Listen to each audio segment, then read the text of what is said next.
As dietas da internet podem parecer uma solução rápida e fácil para perder peso, mas podem ser extremamente perigosas para a saúde. Muitas dessas dietas são criadas por pessoas sem qualificação ou experiência em nutrição e podem recomendar práticas alimentares desequilibradas e até mesmo prejudiciais. Além disso, essas dietas podem ser extremamente desmotivadoras e comprometer a autoestima, pois muitas vezes prometem resultados rápidos e impossíveis de alcançar. É fundamental lembrar que a perda de peso saudável e sustentável requer um plano alimentar equilibrado e personalizado, criado por um profissional de saúde qualificado. Está começando o Entre Assuntos de hoje.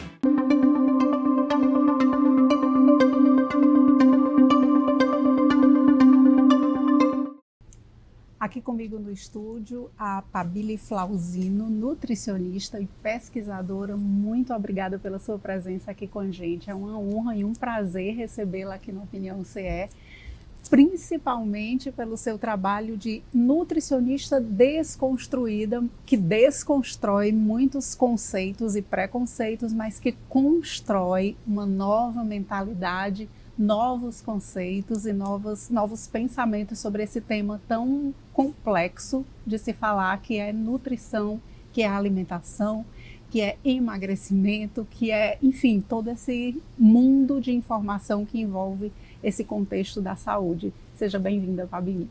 Muito obrigada, Elma, muito obrigada pelo convite. Eu fico muito feliz e é isso, você introduziu muito bem a complexidade da coisa, né? Eu espero que a gente consiga bater esse papo aqui, tornar a coisa mais simples ao longo do nosso papo. Enfim, a gente começou conversando anteriormente um pouquinho e eu decidi não roteirizar essa nossa conversa, até porque é algo que eu queria que fluísse realmente. E queria começar que a gente batendo um papo realmente sobre o que é se alimentar, o que é comer, né? Eu queria que as pessoas tentassem entender a base desse conceito. A base do conceito eu vou tentar traduzir aqui de maneira muito simples. Primeira coisa que a gente faz na vida, assim que chega aqui, a amamentação. A gente já começa, né? Hoje existe uma recomendação, inclusive, global, de que na primeira hora o bebê precisa se alimentar. E aquele alimento, ele reflete uma melhora da imunidade, a conexão com a mãe, né? Se o bebê é amamentado pela mãe logo na primeira hora, é todo um aspecto biológico, social, psicológico está ali presente naquele primeiro ato que é o da amamentação. Então, comer é basicamente isso. Não é só ingerir esses nutrientes, não é só mastigar, não é só deglutir, mas também.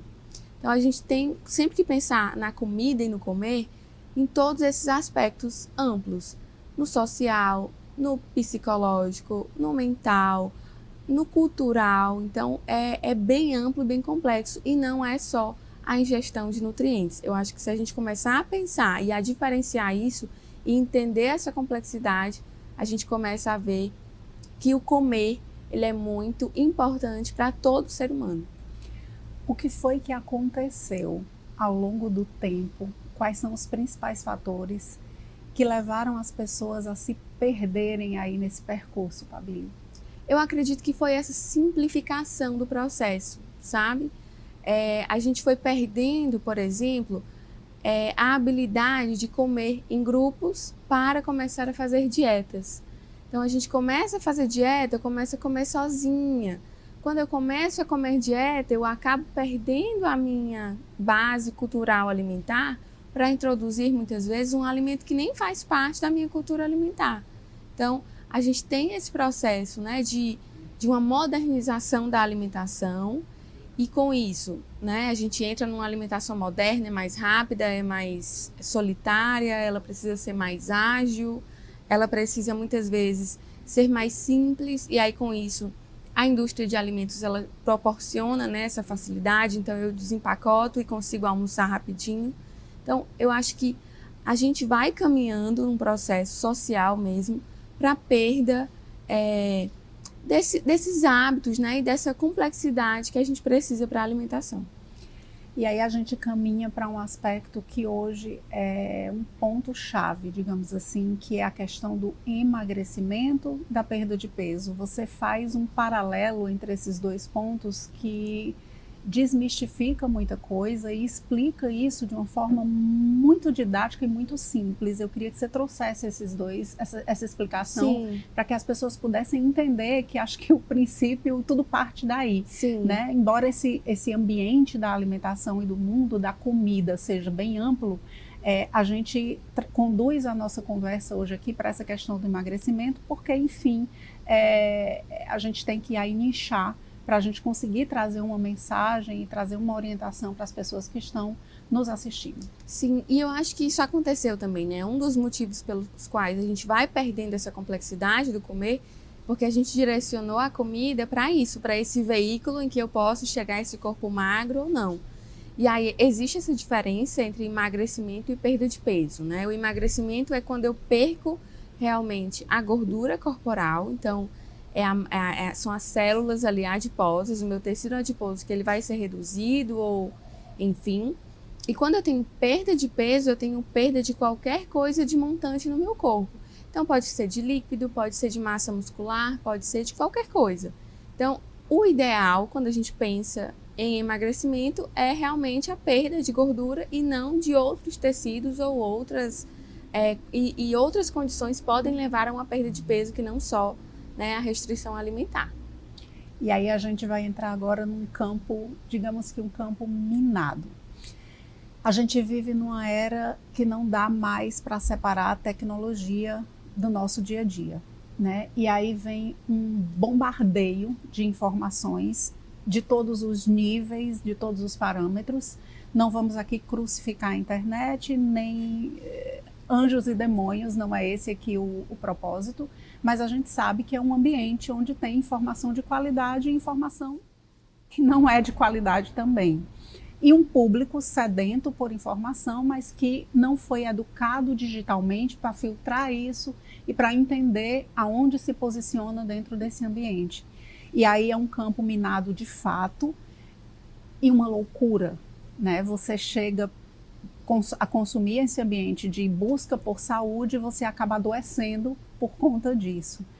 Como eu me blindo? Como eu busco nesse ambiente virtual um caminho saudável de fato, Babi? Eu acho, Elba, que a gente começa por não utilizar esse ambiente exclusivamente como a minha maior fonte de informação. É preciso que haja, sim, a gente tem que se atualizar e a gente tem que utilizar as redes sociais, a internet como fonte de informação, mas ela não pode ser a única e nem ser a crítica. Eu não posso confiar totalmente nessa informação, eu preciso de outros meios para que eu me certifique que se essa informação ela é realmente verdadeira. E a partir disso, encontrar as minhas fontes seguras. Não é só porque um estudo disse, mas qual estudo falou isso? De onde vem isso? Quais são esses pesquisadores, por exemplo? Muitas pessoas falam, mas quem são essas pessoas? Então começar a ter essa crítica e procurar principalmente os órgãos de saúde que são os responsáveis por disseminar essa informação mais segura. Então a gente tem hoje o próprio WhatsApp do Ministério da Saúde, você já consegue colocar informações lá e ele pode te falar. A gente já tem ali aquela própria IA também que pode te dar informação, olha, essa informação ela pode ser verdadeira ou não. Então é preciso que haja aí esse processo mais ativo. Se a gente ficar nessa passividade de esperar a informação e acreditar, a gente corre muito risco. Então se blindar é ser mais ativo, infelizmente. Você passou a se dedicar assim muito fortemente à pesquisa, né? Deixou de clinicar e faz ainda esse trabalho clínico como fonte de pesquisa. Essa sua decisão nasceu por quê? Tá ligada a esse ambiente também de buscar um caminho para orientar as pessoas? Sim, totalmente. Quando eu comecei a trabalhar, que eu vi que eu seguia por um caminho e por uma lógica bem contra-hegemônica, realmente nadando contra a maré, eu vi que muito do que a gente precisava vinha da academia, vinha da comunidade científica, mas que não tinha tanta força. Então, acho que um dos motivos pelos quais eu entro também é para me fortalecer com o que eu falo, para tentar validar ainda mais, mas também para aumentar, acho que para traduzir melhor essas evidências científicas que eu vi que já existiam há anos. Nada do que eu falo hoje é novidade, a gente já tem estudos desde a década de 60, por exemplo, aqui no Brasil, mas, no entanto, isso não é tão disseminado. Então, quando eu entro, é justamente nessa perspectiva, de tentar traduzir isso, de tentar trazer isso de forma mais palpável, eu diria. Fabília, agora sim, voltando ainda para esse ambiente virtual, para a gente aprofundar mais essa discussão, o que me chama a atenção nesse meio, é claro que você orientou bastante como se blindar, mas a gente sabe que o acesso a esse campo virtual é muito mais fácil do que até a um médico de forma presencial. A maioria da população não tem condição até de pagar um profissional. A gente sabe que é difícil de conseguir uma consulta até pelo SUS, você espera, enfim, acaba que a pessoa vai procurar ali, entra na internet, consegue, eu vou procurar uma informação. Para as pessoas que têm um poder aquisitivo maior, busca a internet para se validar ou para, enfim, são N situações. Sim. Dentro da sua experiência profissional, que tipo de quadros você conseguiu identificar e que mais te preocupam ou que é mais comum de ver e que a gente pode trazer aqui uma informação para esclarecer a população e indicar caminhos alternativos? Sim, eu acredito que quando a gente pensa em alimentação, a internet é realmente esse campo minado, porque existem todas essas alternativas que você disse e muito mais, assim, acho que eu nem conseguiria pontuar. Mas o que mais me preocupa realmente são profissionais e muitas vezes não profissionais que acabam vendendo soluções fáceis, milagrosas ou muito simples para problemas que são extremamente complexos. Então, por exemplo, o emagrecimento. É muito comum que você chegue na internet e veja, as pessoas buscam por emagrecimento, acho que tem um pico aí de janeiro no Google que não existe em outra época do ano, e aí é nesse mesmo período que as promoções, divulgações nas redes sociais começam. Então, com chás muito simples, que você pode emagrecer tantos quilos, com alimentação X, que você pode emagrecer tantos quilos, essas informações, elas são amplamente divulgadas e as pessoas tanto mais vulneráveis quanto...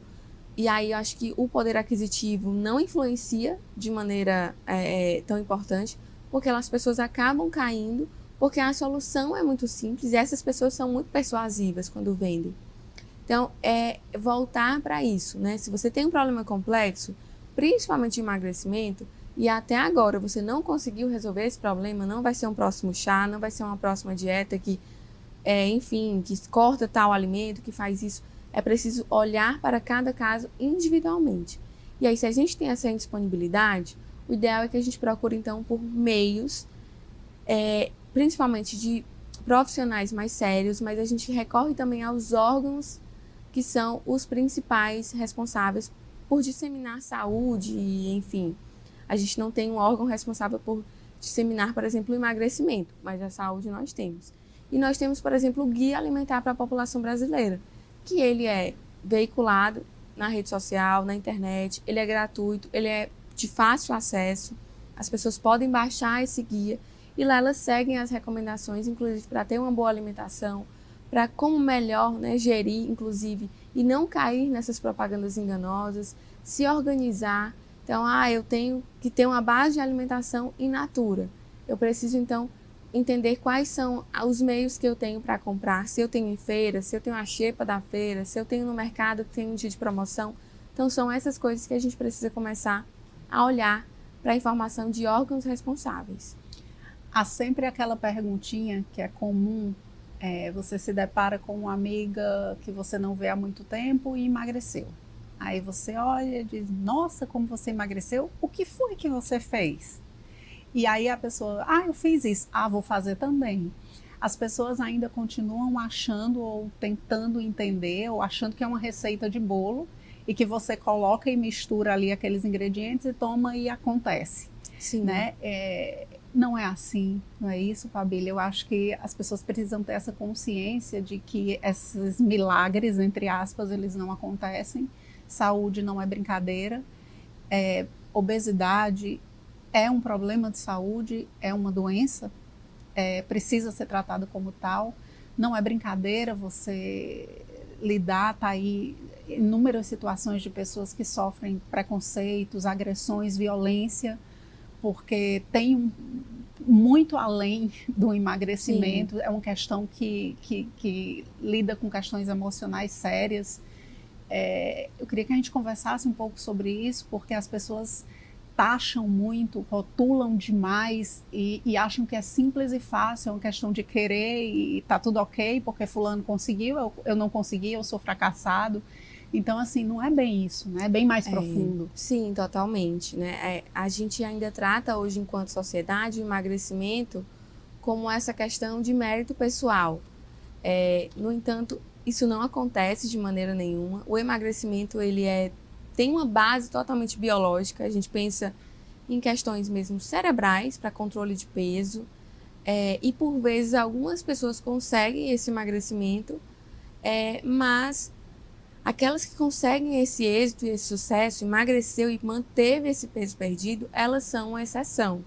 Na verdade, o corpo humano ele tem esse mecanismo de emagrecer, mas tentar recuperar este peso que foi perdido, para que ele tenha ali sempre uma reserva.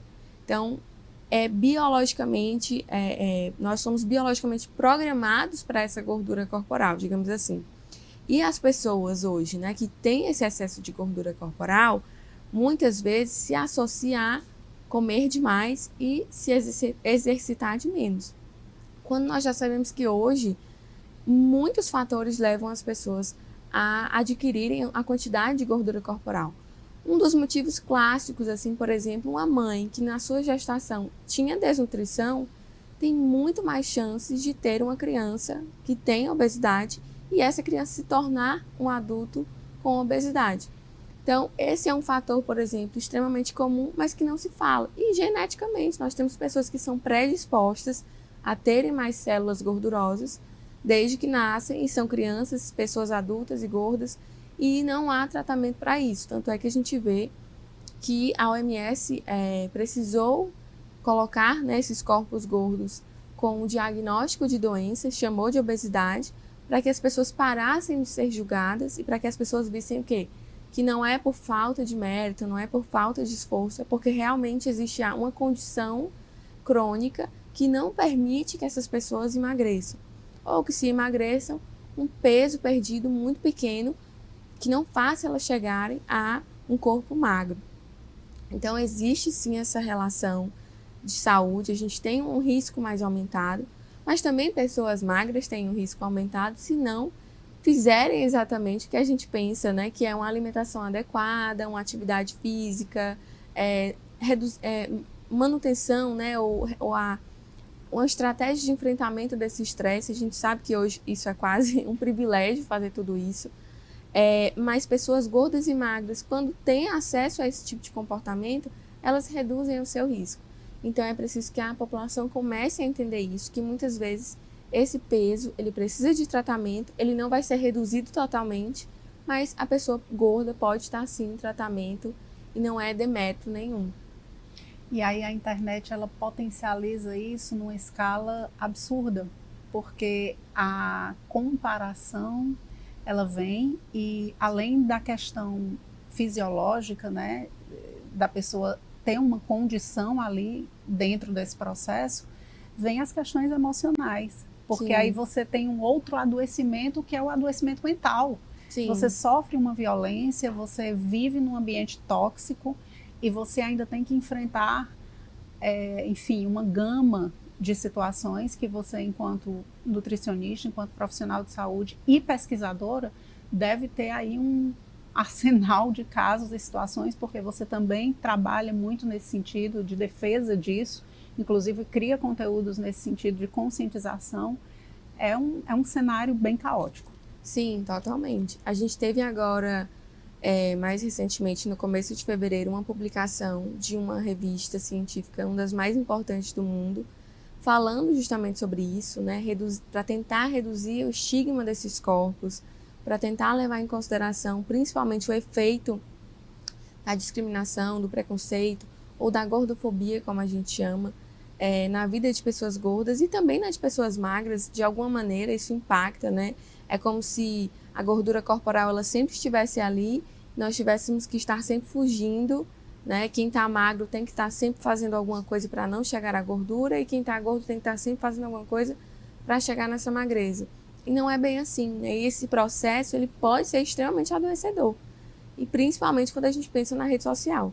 Que lá que as pessoas, né, começam, eu acho que hoje muito mais no intuito de se promover realmente, e elas publicam coisas irreais, vidas irreais, comportamentos irreais e muitas vezes adoecedores, e nós, enquanto consumidores, acabamos caindo aí, né, muitas vezes nessa comparação, nesse, olha, mas se fulano faz isso, eu também posso, né, eu acabo acreditando que eu tenho as mesmas 24 horas, e aí isso gera um espiral de frustração e adoecimento, que pode sim acontecer.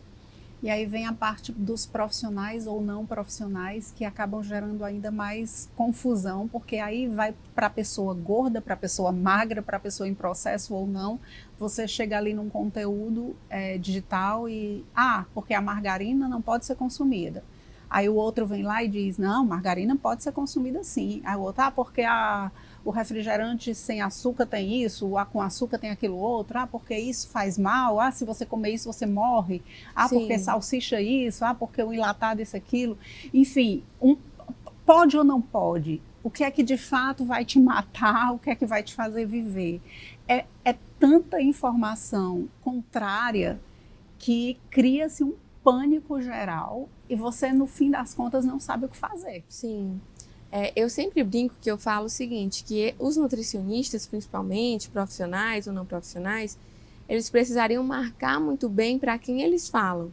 Porque imagina, quando a gente chega e solta essa informação, é a mesma coisa que eu, se fosse geriatra, falasse informações como se fosse para todo mundo, generalizando, enquanto eu não atendo e as minhas recomendações não valem para crianças, muitas vezes, não valem para adultos, ou um pediatra falasse recomendações para pessoas 60 mais. Então, essas informações elas precisam ser muito bem direcionadas. Muitas vezes os profissionais que fazem essas restrições, eles se direcionam para um público muito restrito, que são, por exemplo, atletas ou pessoas que precisam dessa restrição para alguma performance corporal.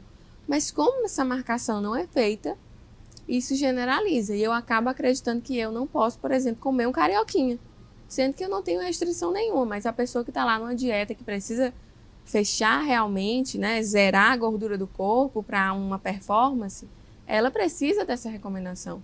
Então hoje a gente tem, novamente, eu tenho que falar dele, que é o Guia Alimentar para a População Brasileira, que ele é um responsável por direcionar essas guidelines e essas diretrizes para a população brasileira. Então serve para pessoas a partir da infância, né, até 60 mais, porque são orientações que valem para toda a população. E o que é isso? É voltar para o simples. Então, o guia ele não traz o que é que pode, o que é que não pode, quantas calorias se pode, ele fala exatamente que você precisa manter uma alimentação baseada em alimentos minimamente in natura, que você precisa reduzir ou retirar o consumo de ultraprocessados, mas ele também fala que você precisa sentar à mesa, na medida do possível, tentar preparar a sua alimentação, comer com calma, prestar atenção na sazonalidade. Aqui, por exemplo, a gente tem as frutas sazonais, né? Tem a época do caju, tem a época da manga. Prestar atenção nisso para que você consiga colocar esses alimentos na sua rotina.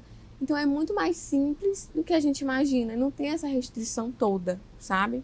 Não tem essa complexidade toda. Se a gente pensar bem, é voltar às origens. Exatamente. E a questão da nutrição comportamental. Muitas vezes o alimento ele traz conexão com quem a gente é, com nossas raízes, é o cheiro do bolo que a minha avó fazia, o almoço do domingo na casa dos meus pais, é aquela comida da minha infância, e isso faz com que a gente se sinta bem, e essa emoção, essa conexão com quem a gente até que ponto isso pode ser considerado um malefício? se é que pode ser considerado um malefício, né? Então, assim, eu acho que as pessoas perderam um pouco a noção dessa dosagem, desse equilíbrio. Acho que é isso. Sim, sim. E eu acho que muito por isso, sabe? Por essa desinformação que não é direcionada. Eu não preciso estar restringindo, por exemplo, o bolo que a minha avó faz porque eu tenho uma dieta específica. A menos que eu tenha necessidade realmente de, sei lá, biológica, eu preciso pensar numa alternativa. Mas quando não, eu posso pensar na minha alimentação de maneira muito simples. Eu falo que eu nunca tive problema com a alimentação, eu nunca fiz dietas assim por muito tempo malucas, porque o que eu como desde a infância. Então a base da minha alimentação é arroz, feijão, é macaxeira, é a mistura, né, como a gente chama, que é o frango, o peixe, a carne, é salada, é fruta. Então desde a minha infância eu não tenho essa novidade toda. Eu acho que esse é um ponto muito importante, sabe? A novidade ela chega, ela entra, ela sai, mas eu tenho uma base que é a que a gente deveria ter enquanto. Aqui a gente pensa no Nordeste, a gente não pode mais pensar no Brasil, né? Porque é muito variado. Sim. Mas aqui no Nordeste a gente tem o baião, a gente tem a farofa, a paçoca, o creme de galinha, o vatapá. Então tudo isso faz parte da nossa cultura alimentar, que pode ser a base da nossa alimentação. Inclusive, se a gente for olhar lá para fora, França, Itália, todos esses possuem uma cultura alimentar e uma base alimentar muito forte, que são as massas, por exemplo, e não entra assim, essas novidades mais ocidentais, de informações, proteína, não sei o que, ela tem ali o seu ponto importante, mas ela não é a base da alimentação. E, no entanto, as pessoas são extremamente saudáveis do ponto de vista biológico e esse cultural, né? Existe um prazer muito grande de sentar e comer. Eu queria só fazer um parêntese nessa sua fala. Quando a gente fala dessa questão cultural também, de voltar às origens e de democratizar a alimentação, a gente consegue até fazer com que esse cardápio ele seja democrático. Sim. Porque se você volta às origens e você traz o simples como o saudável, o básico como o que é essencial, você democratiza esse acesso, você faz com que mais pessoas possam se alimentar de uma maneira mais saudável. E você pode dizer, olha, o arroz com feijão e a carne e a mistura funciona. A proteína pode ser o ovo, a proteína pode ser uma carne, pode ser um frango, pode ser uma sardinha, pode ser o peixe que você pesca ali no açude, enfim. É uma forma até de você conseguir ter uma forma mais equilibrada de acesso a uma boa alimentação. Sim, sim. E eu acho que é isso também que eu tento bater nas redes sociais, né? Fazer esse marketing para esses alimentos. Porque muitas vezes a gente sabe que se eu falar assim, tem que comer arroz e feijão, as pessoas se sentem bem desmotivadas, né? Porque elas querem postar um pratão ali na rede social.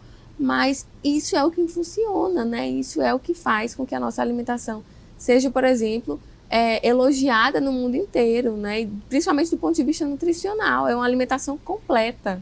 Tem uma questão interessante que é que, assim, essas dietas restritivas, que muitas vezes você vê a pessoa, eu não aguento mais comer ovo todo dia, eu não aguento mais comer isso. Dificilmente você vê uma pessoa dizer, eu não aguento mais comer arroz, feijão e carne. Porque é tão natural aquela alimentação que ela não enjoa, né? Ela não foge à sua rotina e ao seu hábito. Sim, e você pode fazer umas variações. Hoje eu faço um arroz com cenoura, hoje eu faço um arroz com brócolis. O feijão eu tenho várias possibilidades, eu tenho o preto, eu tenho de corda, eu tenho... Então você vai conseguindo fazer ali, usar a criatividade, que aquela alimentação ela não fica monótona e ela fica gostosa e ela te consegue, né, suprir. Eu acho que assim... Eu tenho um problema, eu tenho um conflito de interesse, porque eu amo arroz com feijão. Mas não tem coisa mais gostosa do que um arroz bem feitinho, acabado de sair do fogo, com um feijãozinho, sei lá, um bifinho com batata frita. Gente, acabou-se. Com certeza. A gente tem umas perguntinhas aqui no telão, vamos soltar para a gente poder responder. Certo. A gente tem um grande fluxo de informações aí na internet com receitas milagrosas, mas como eu sei qual a dieta correta para o meu corpo? Eu acho que isso é muito complexo. Qual a dieta correta para o meu corpo? eu penso que a dieta correta, pensando assim num aspecto mais filosófico, é aquela que você gosta, é aquela que é possível para você dentro das suas condições mentais, financeiras, culturais e principalmente, sei lá, espirituais, religiosas. Entender o seu complexo, sua complexidade quanto pessoa e entender como é que funciona a alimentação para você a partir disso. Então, a dieta ideal, ela vai ser muito individual, mas de maneira geral a gente tem esse compartilhamento do que pode ser o ideal para todo mundo, né? A partir das nossas preferências, das nossas necessidades. Então, é olhar para você e entender o que é que você gosta, o que é que você pode comer, o que é possível para você, o que é saudável dentro disso, o que é que você pode manter mais vezes, o que é que você tem que tirar.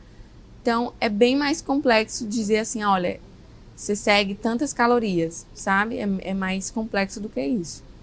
Vamos ouvir mais uma pergunta. As perguntas foram feitas aí pelos nossos colaboradores aqui da nossa redação. A gente vê na internet muitos tipos de dieta, né? E eu queria saber mais especificamente sobre a dieta cetogênica. O que realmente é esse tipo de dieta, quais são os seus riscos e qual a importância também de um profissional estar acompanhando nesse caso. Novamente, essa é a dieta cetogênica, a gente retira os carboidratos e mantém ali a gordura e a proteína mais alta, e ela tem um fim, muitas vezes, estético, né? Mas também é fundamental que um profissional adequado olhe para você e faça essa indicação. E a partir do momento que ele faz a indicação, você precisa de um acompanhamento, porque você está retirando um grupo alimentar importante, né? Uma base da alimentação, digamos assim, comum. Então, é preciso sim uma recomendação para esse tipo de dieta e também um acompanhamento específico, principalmente um profissional que saiba o que é que ele está fazendo, né? Não é só, eu retiro e pronto. Existem sim consequências, as pessoas podem passar mal, então é importante que faça esse acompanhamento. Principalmente, né, das consequências disso, de você retirar também um grupo alimentar, como é que fica essa relação com a comida. Então é bem amplo esse nível de acompanhamento. Temos mais uma pergunta, vamos lá? A gente sabe que assim, a galera está cada vez mais interessada em fazer suplementação, em fazer academia. Queria saber, assim, por que essas pessoas têm que procurar um profissional credenciado para fazer essa suplementação de forma correta. A suplementação, ela já tem, por si só, a palavra ela já diz, que você precisa suplementar. Significa que você atingiu um teto e aí você precisa de algo mais. Geralmente, as pessoas que não têm indicação, que não precisam de uma performance para suplementar, elas não têm a necessidade, elas conseguem bater, por exemplo, proteínas com a alimentação corriqueira, uma alimentação diária.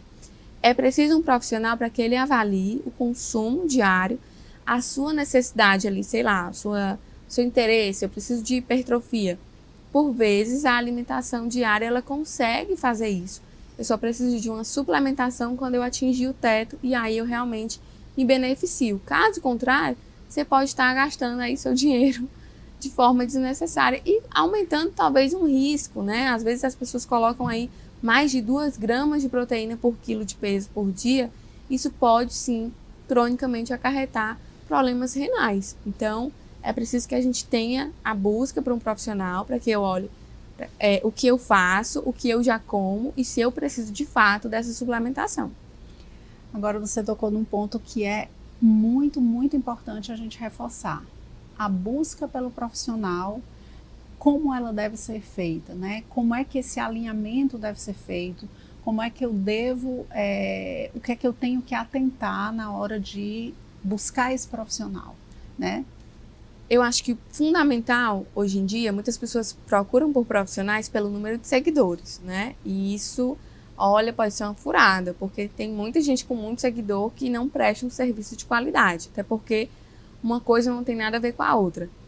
Eu acho que a primeira coisa é procurar por recomendação. Então, se você conhece, né, o boca a boca ainda é muito importante, porque ali quando você tem uma pessoa que já foi atendida por aquele profissional, você já tem como ter uma base. Quando você chega a esse profissional, é muito importante que você fale sobre as suas expectativas, o que é que você tem como expectativa e que, de alguma maneira, pergunte o quanto ele pode atender às suas expectativas. Se há aquele profissional que te fala, olha, eu te faço virar um transformer, já começa a colocar o pé atrás, porque é preciso que todos nós tenhamos esse pé no freio, né, com relação a essas medidas assim muito mirabolantes e tudo isso. Então, procurar por esse profissional, principalmente a partir de recomendações de outras pessoas reais, que não estejam lá nas redes sociais, e alinhar muito bem as expectativas com o que ele pode fazer. A gente falou bastante aqui da base, dos conceitos, e me parece que essa complexidade desse tema, ela alinha corpo e mente o tempo inteiro. Esse conceito da nutrição comportamental é um caminho que a gente precisa considerar, porque me parece que o tempo inteiro, se a gente até voltar no tempo e for pesquisar origens, história, aspectos históricos, todo esse caminho, o alimento, ele está inerente à própria história da humanidade, ele está atrelado a aspectos importantes culturais, sociais, econômicos, e hoje fortemente a essa questão da saúde mental também. Então, essa nutrição comportamental é um caminho sem volta? Na verdade, eu não acho nem que seja um caminho sem volta, assim, foi um caminho perdido, né? Quando a gente pensa no comportamento alimentar, o comportamento ele nunca está separado do ser humano aqui, né? Do que a gente faz a todo momento. Então, a olhar para a alimentação e para esse comportamento, hoje eu percebo que é mais... existe esse foco maior no comportamento alimentar porque as pessoas estão sendo adoecidas por comportamentos que são disfuncionais. Então, eu acho que esse olhar, ele precisa ser mais divulgado, inclusive, para que a gente veja assim, olha, não é só essa possibilidade, existem outras, e este adoecimento, ele não é natural, ele não é comum, ele não é, né, sofrer por dieta, essa confusão que te gera um sofrimento por conta da comida, ela não é algo que deveria ser normalizado. Então, quando a gente olha para esse aspecto do comportamento alimentar, dessa nutrição e dos profissionais que trabalham com isso, eu acho que é uma recuperação deste caminho, sabe? De dizer, olha, a gente tem solução para isso, não precisa ser sofrido, a gente pode colocar nesse processo, ainda que seja, por exemplo, uma performance que precisa dessa restrição muito grande, um olhar para a saúde mental, sabe? Eu vou fazer uma última pergunta justamente em cima do que você traz de conceito. Nutricionista desconstruída, mas eu trouxe lá no início que você desconstrói conceitos e preconceitos, mas você constrói pensamentos, você constrói autocrítica, você constrói um raciocínio lógico. O seu conteúdo traz uma riqueza de valores e de autocrítica principalmente.